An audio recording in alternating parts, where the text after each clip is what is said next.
2000 வருஷத்துக்கு முன்னாடி அவர் வந்தாரு. அவர்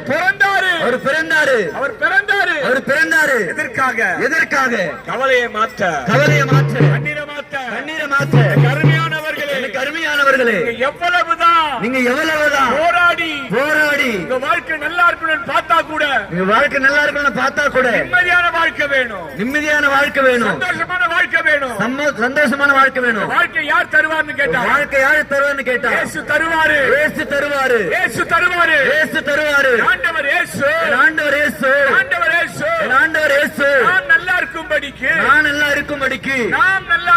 நான் நல்லா இருக்கும்படிக்கு அவர் பிறந்தாரு. கருமையானவர்களே, கவலை மாறணுமா? கஷ்டம் மாறணுமா? துக்கம் மாறணுமா? மெய்யான அன்பினை